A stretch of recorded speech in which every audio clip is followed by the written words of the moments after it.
Welcome to एग्जामपीडिया।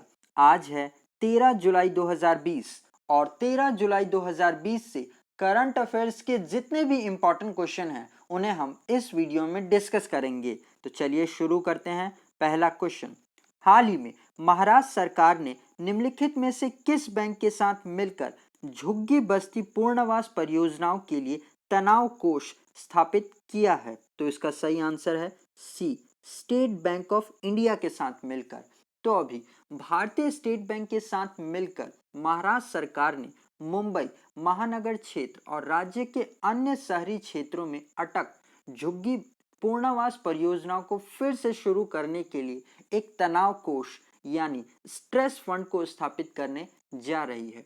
इसके तहत परियोजनाओं को पुनर्जीवित करने के लिए वित्त सहायता प्रदान की जाएगी, जिसमें सरकार इस स्ट्रेस फंड में 700 से 1000 करोड़ रुपए का निवेश करेगी, जिसकी बड़ी राशि एसबीआई की तरफ से लगाई जाएगी और इस राहत कोष के प्रबंधन की जिम्मेदारी भी एसबीआई को ही दी जाएगी। अब यहाँ पर महाराष्ट्र की बात हो रही है, तो हम महाराष्ट्र से जुड़े कुछ और करंट अफेयर्स के पॉइंट्स जान लेते हैं। जैसे कि महाराष्ट्र सरकार ने दुनिया का सबसे बड़ा प्लाज्मा थेरेपी टेस्टिंग के लिए प्रोजेक्ट प्लेटिना को लॉन्च किया है और राज्य में निवेश को बढ़ावा देने के उद्देश्य से महापरवाना योजना को भी शुरू किया गया है और दुनिया का दूसरा सबसे बड़ा डाटा सेंटर योटा NM1 को भी यहीं पर शुरू किया गया है और राज्य के नागरिकों को फिर से रोजगार देने के लिए महा रोजगार पोर्टल को भी शुरू किया गया है और महाराष्ट्र के मुंबई में बाढ़ की चेतावनी देने के लिए आई फ्लोज नामक मोबाइल एप्लीकेशन को भी लॉन्च किया गया है और महाराष्ट्र के पुणे में वेंटिलेटर और आईसीयू बेड्स की जानकारी देने के लिए एयर वेंटी नामक मोबाइल एप्लीकेशन को भी लॉन्च किया गया है। इसके अलावा मुफ्त स्वास्थ्य बीमा प्रदान करने वाला पहला राज्य महाराष्ट्र ही बन गया है। अब यहाँ पर महाराष्ट्र की बात हो रही है, तो ये रहा महाराष्ट्र का मैप। इसकी कैपिटल है मुंबई, मुख्यमंत्री हैं उद्धव ठाकरे, गवर्नर हैं भगत सिंह कोश्यारी और मुंबई हाई कोर्ट के चीफ जस्टिस हैं BR धर्माधिकारी। और अभी IIT मुंबई ने कोविड-19 मरीजों के लिए क्रोनोटिन ऐप को लॉन्च किया था और एक डिजिटल स्टेटोस्कोप आयुष सिंक नाम से विकसित किया था, जिसके लिए इसको पेटेंट भी दिया गया है। तो आप इन पॉइंट्स को भी जरूर याद रखिएगा। अब हम आगे बढ़ते हैं। हाल ही में किस राज्य में भारत की पहली राज्य स्तरीय ई लोक अदालत को शुरू किया गया है? तो इसका सही आंसर है डी, छत्तीसगढ़ में। तो अभी छत्तीसगढ़ के बिलासपुर जिले में भारत की पहली स्टेट लेवल ई लोक अदालत को शुरू किया गया है और इसका उद्घाटन छत्तीसगढ़ हाईकोर्ट के chief justice PR Ramachandran Menon ji ने किया है। तो ये भारत के न्यायिक इतिहास में पहली बार है जब लोक अदालत को वीडियो कॉन्फ्रेंसिंग के जरिए चलाया जाएगा। साथ ही अभी तक इस ई लोक अदालतों के आयोजन और वीडियो कॉन्फ्रेंसिंग के माध्यम से आपसी समझौते से लगभग 5 साल पुराने 2270 मामलों को निपटाया जा चुका है, जो कि अपने आप में ही एक रिकॉर्ड बन गया है। अब यहाँ पर छत्तीसगढ़ की बात हो रही है, तो हम छत्तीसगढ़ से रिलेटेड कुछ और करंट अफेयर्स के पॉइंट्स जान लेते हैं। जैसे कि छत्तीसगढ़ सरकार ने अभी राजीव गांधी किसान न्याय योजना को शुरू किया है और छत्तीसगढ़ में ही पशुधन न्याय योजना को भी शुरू किया गया है और छत्तीसगढ़ सरकार ने अपने पुलिस कर्मियों को डिप्रेशन से निकालने के लिए स्पंदन योजना को भी शुरू किया है और अभी 100% कचरे का निपटान यानी डिस्पोज करने वाला देश का पहला राज्य छत्तीसगढ़ ही बन गया है। अब यहाँ पर छत्तीसगढ़ की बात हो रही है, तो ये रहा छत्तीसगढ़ का मैप। इसकी कैपिटल है रायपुर, मुख्यमंत्री हैं भूपेश बहगल, गवर्नर हैं अनसुईया उइके और यहाँ के चीफ जस्टिस हैं PR रामाचंद्रन मेनन। और छत्तीसगढ़ के अंबिकापुर में ही भारत का पहला गार्बेज कैफे भी खोला गया है और अभी छत्तीसगढ़ पुलिस ने होम क्वारंटीन लोगों पर नज़र रखने के लिए रक्षा सब एप्लीकेशन को लॉन्च किया था। और अभी छत्तीसगढ़ सरकार ने लॉकडाउन के दौरान बच्चों को घर पे पढ़ाने के लिए पढ़ई तुम्हारे द्वार एप्लीकेशन को लॉन्च किया था और ज़रूरत के सामानों की होम डिलीवरी के लिए सी हार्ट वेबसाइट को भी शुरू किया गया था। और छत्तीसगढ़ के पहले चीफ जस्टिस का नाम है योगी अजीत योगी जोगी, जिनका अभी निधन हो गया। तो आप इनका भी नाम ज़रूर याद रखिएगा। और गाइस, अगर ये वीडियो आपको अच्छा लग रहा है और आपके आने वाले एग्ज़ाम के लिए हेल्पफुल है तो इसे लाइक और अपने फ्रेंड्स के साथ शेयर ज़रूर करिएगा। और अगर आप इस वीडियो को पहली बार देख रहे हैं तो आने वाले वीडियोस के नोटिफिकेशन के लिए आप इस चैनल को सब्सक्राइब ज़रूर कर लीजिएगा, तभी आपको आने वाली वीडियोस के नोटिफिकेशंस मिला करेंगे और पास में आए हुए आइकन को भी ज़रूर प्रेस करिएगा। अब हम आगे बढ़ते हैं। हाल ही में प्रतिष्ठित दादा साहब फाल्के पुरस्कार 2020 किसे मिला है? तो इनका नाम है ए केजेंग डी थंग डॉक। तो अभी अरुणाचल प्रदेश के फिल्म निर्माता केजेंग डी थंग डॉक को प्रतिष्ठित दादा साहब फाल्के पुरस्कार 2020 से सम्मानित किया गया है। इनको ये पुरस्कार इनकी शॉर्ट डॉक्यूमेंट्री ची लिपुक, जो कि शहद के शिकार रिवाजों के बारे में बताती है, जो सेलकुतम समुदाय में प्रतिष्ठित है, उसके लिए दिया गया है। अब हम दूसरे ऑप्शंस भी देख लेते हैं जिनको दूसरी कैटेगरीज में दादा साहेब फाल्के पुरस्कार दिया गया है। तो बी ऋतिक रोशन, इनको इनकी फिल्म सुपर 30 के लिए बेस्ट एक्टर का अवार्ड दिया गया है। सी अरमान मलिक, इनको बेस्ट प्लेबैक सिंगर मेल का अवार्ड दिया गया है। सी किच्चा सुदीप, इनको बेस्ट प्रोमिसिंग एक्टर का अवार्ड दिया गया है। तो आप इनके भी नाम जरूर याद रखिएगा। अब हम आगे बढ़ते हैं। हाल ही में प्रकाशित दलाई लामा की आत्मकथा को किसने लिखा है? तो इनका नाम है ए तेंजिन गए तेथोंग। तो अभी दलाई लामा के जीवन पर एक किताब लिखी गई है जिसका नाम है His Holiness the 14th Dalai Lama an illustrated biography, जिसे दलाई लामा के सबसे करीबी सहयोगी और 40 साल से सलाहकार तेंजिन गे तेथोंग ने लिखा है। दलाई लामा, जो कि हिमाचल प्रदेश की धर्मशाला में रहते हैं, जो ये 23 साल की उम्र में तिब्बत से भारत आए थे और इनको 1989 में शांति और अहिंसा के लिए पीस का नोबेल पुरस्कार भी मिल चुका है। अब ये किताबों का क्वेश्चन है तो हम दूसरे ऑप्शंस भी देख लेते हैं, जैसे कि बी ए के श्री कुमार, इन्होंने अभी Mahavir the soldier who never died नामक पुस्तक लिखी है।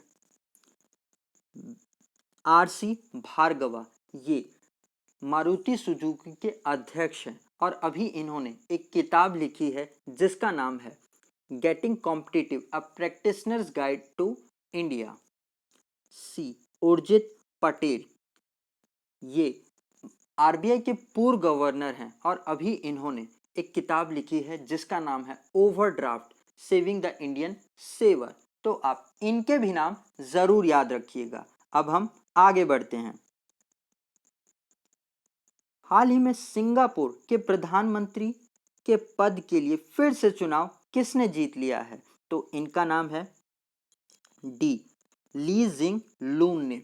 तो अभी सिंगापुर के वर्तमान प्रधानमंत्री ली जिंग यूंग ने फिर से सिंगापुर के आम चुनाव में इनकी पार्टी पीपल्स एक्शन ने 90% वोट शेयर से इलेक्शन जीत लिया है और ये 2004 से ही सिंगापुर के प्रधानमंत्री हैं और अभी इस इलेक्शन को जीतने के बाद ये फिर से प्रधानमंत्री बन जाएंगे। अब हम दूसरे ऑप्शंस भी देख लेते हैं। तो ए जीन कैटेक्स, ये फ्रांस के नए प्रधानमंत्री बने हैं। बी माइकल मार्टिन, ये अभी आयरलैंड के नए प्रधानमंत्री बने हैं। सी इमाडी गॉन गुल्ली, ये आइवरी कोस्ट के प्रधानमंत्री थे और अभी इनका निधन हो गया। तो आप इनका भी नाम जरूर याद रखिएगा। अब हम आगे बढ़ते हैं। हाल ही में फ्लिपकार्ट ने किस राज्य के साथ कला, शिल्प और हस्तशिल्प को बढ़ावा देने के लिए एक समझौता किया है? तो इसका सही आंसर है बी, कर्नाटका के साथ। तो अभी फ्लिपकार्ट ने कर्नाटक के कला, शिल्प और हस्तरेखा क्षेत्र को बढ़ावा देने के लिए कर्नाटक सरकार के एमएसएमई और खनन विभाग के साथ समझौता किया है। अब यहाँ पर फ्लिपकार्ट और कर्नाटक की बात हो रही है, तो हम पहले फ्लिपकार्ट के बारे में जान लेते हैं। तो इसकी स्थापना 2007 में हुई थी। इसका हेडक्वार्टर बेंगलुरु में है और इसके सीईओ हैं कल्याण कृष्ण मूर्ति।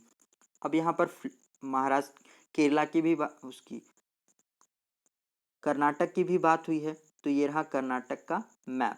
इसकी कैपिटल है बेंगलुरु, जिसको हम सिलिकॉन वैली ऑफ इंडिया भी कहते हैं। मुख्यमंत्री हैं BS येदुरप्पा, गवर्नर हैं वाजुभाई वाला। तो आप इस पॉइंट को भी जरूर याद रखिएगा। अब हम आगे बढ़ते हैं। हाल ही में म्यूचुअल फंड उद्योग के विकास के लिए समिति के प्रमुख के रूप में किसे नियुक्त किया गया है? तो इनका नाम है ए, उषा थोरट को। तो अभी securities and exchange board of India ने अपनी समिति को पुनर्जीवित किया है, जो म्यूचुअल फंड उद्योग के विनियमन और विकास के संबंधित मामलों पर सलाह देती है। इस म्यूचुअल फंड्स की 20 सदस्यीय सलाहकार समिति के प्रमुख के रूप में उषा थोरट को नियुक्त किया गया है। ये भारतीय रिजर्व बैंक की पूर्व डिप्टी गवर्नर भी हैं। इससे पहले भी एक ऐसी ही समिति 2013 में भी बनाई गई थी, जिसमें 15 सदस्य थे और उसकी अध्यक्षता SBI के पूर्व अध्यक्ष जानकी वल्लभ को दी गई थी। तो आप इस पॉइंट को भी जरूर याद रखिएगा। अब हम आगे बढ़ते हैं। हाल ही में किसे 2020 का EU green building leadership award मिला है? तो इसका सही आंसर है सी, IOC इंटरनेशनल ओलंपिक कमेटी को। तो अभी इंटरनेशनल ओलंपिक कमेटी ने घोषणा की है कि लॉसेंस स्विट्जरलैंड में उसके हेडक्वार्टर की बिल्डिंग को यूरोपीय 2020 ग्रीन बिल्डिंग अवार्ड दिया गया है, क्योंकि इस बिल्डिंग में पूरी तरीके से ग्रीन रिन्यूएबल एनर्जी का यूज किया जाता है और बिल्डिंग के निर्माण में लगभग 95% वेस्ट को रिसाइकल करके काम में लिया गया है और इसी बिल्डिंग का उद्घाटन 23 जून 2019 को ही किया गया है। अब यहाँ पर इंटरनेशनल ओलंपिक कमेटी की बात हो रही है, तो इसकी स्थापना 23 जून 1894 को की गई थी। इसका हेडक्वार्टर तो लॉसेंस स्विट्जरलैंड में ही है और इसके अध्यक्ष हैं थॉमस बैच। तो आप इनका भी नाम जरूर याद रखिएगा। अब हम आगे बढ़ते हैं। हाल ही में जारी एक रिपोर्ट के अनुसार 2018 में सबसे ज्यादा अफीम किस देश में जब्त की गई है? तो इसका सही आंसर है ए, ईरान में। तो अभी UN office of drugs and crimes ने एक रिपोर्ट जारी की है, जिसमें 2018 में ईरान में सबसे ज्यादा अफीम जब्त की गई है। तो कितनी की गई है? 644 टन।